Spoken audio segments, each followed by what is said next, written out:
আমাৰ শ্ৰদ্ধাৰ ছাৰৰ ৰবিৰাম ৰাভা ছাৰৰ আজি আমি বিদায় সভা অনুষ্ঠিত কৰিছোঁ। তেখেতে যোৱা 31 মাৰ্চ 2026 তাৰিখে আমাৰ বিদ্যালয়ৰ পৰা অৱসৰ গ্ৰহণ কৰিছে। ছাৰৰ গুণৰ কথা কৈ আমি শেষ কৰিব নোৱাৰোঁ।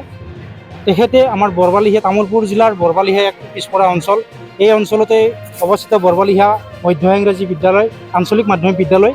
এই বিদ্যালয়খনত তেখেতে প্ৰধান শিক্ষক হিচাপে কাৰ্যনিৰ্বাহ কৰি আমাৰ এই অঞ্চলত আমাৰ ছাত্ৰ ছাত্ৰীসকলক, পিছপৰা ছাত্ৰ ছাত্ৰীসকলক শৈক্ষিক ক্ষেত্ৰতে হওক, মানৱীয় প্ৰমূল্যবোধৰ যিটো শিক্ষা, সেই শিক্ষাৰ ক্ষেত্ৰতে হওক বা অন্যান্য নৃত্য গীতৰ ক্ষেত্ৰত, সাংস্কৃতিক ক্ষেত্ৰতে হওক বা অন্যান্য যুগৰ ক্ষেত্ৰতে হওক, সকলো ক্ষেত্ৰতে তেখেতে আগবঢ়াই লৈ গৈছে।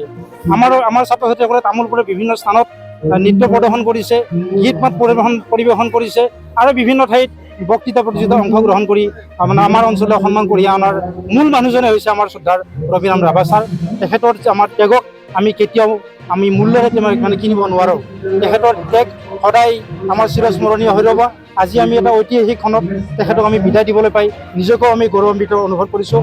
মোৰ যিহেতু শ্ৰদ্ধাৰ শিক্ষাগুৰু, মই তেখেতক 1991 লগ পাইছোঁ। মই তেতিয়া 6ষ্ঠ শ্ৰেণীত আছিলোঁ। গতিকে 6ষ্ঠ, 7ম, 8ম শ্ৰেণীত মই ছাৰক এৰিছিলোঁ যদিও কিন্তু আজিলৈকে তেখেতৰ লগত মোৰ যেনিবা ছাত্ৰ শিক্ষক সম্বন্ধটো বেলেগ, ভাই ককাইৰ দৰে যেনিবা আমি এটা সম্বন্ধত চলি আছোঁ।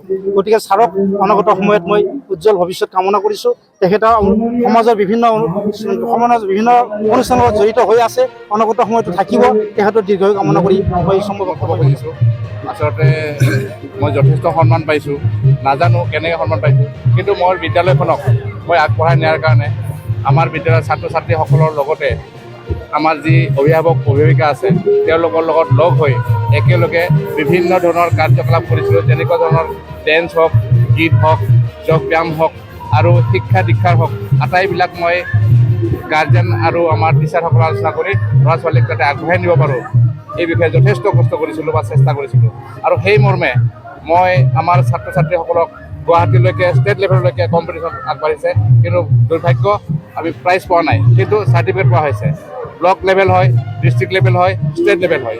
এই আটাইবিলাকত মই যিকোনো কম্পিটিশ্যন, এই কম্পিটিশ্যন মই ভাগ লোৱাইছিলোঁ। আৰু সেই ভাগ লোৱাৰ বিনিময়ত মই ছাত্ৰ ছাত্ৰীসকলৰ কাৰণে ঘৰে ঘৰে গৈ, প্ৰতিঘৰ ঘৰত গৈ সিহঁতক বুজাইছিলোঁ যে তুমি এনেকুৱাকৈ ক'ব লাগিব, তুমি এনেকুৱা কৰিব লাগিব। দেউতাকক বুজাইছিলোঁ, মাকক বুজাইছিলোঁ। আৰু সেই মৰ্মে মাক দেউতাকে কষ্ট কৰি এই বস্তুখিনি তেওঁলোকক শিকাইছিল। আৰু সেই মৰ্মে কিছুমান ছাত্ৰ ছাত্ৰী লেখত নবলীয়াকৈ লিখি আনি ব্লক লেভেল, ষ্টেট লেভেল আৰু ৰাজ্যিক সন্মান পাইছিল। আৰু সেই ক্ষেত্ৰত আজি মই এনেকুৱা ধৰণৰ সন্মানটো পোৱা বুলি মই অনুভৱ কৰোঁ। আৰু গাৰ্জেনসকলে যথেষ্ট মৰম কৰিছিল। আৰু এঘৰ এনেকুৱা ধৰণৰ পৰিয়ালত মই যোৱা নাই, কোনো একজন গাৰ্জেন, কোনো একজন ষ্টুডেণ্টে ক'ব নোৱাৰে যে মই এই ঘৰটোত যোৱা নাই বুলি পেলাই। আৰু আজি সেইকাৰণে বোধহয় মই পাবলগীয়া এই অনুষ্ঠানটো নিশ্চয় পোৱা বুলি মই অনুভৱ কৰিছোঁ।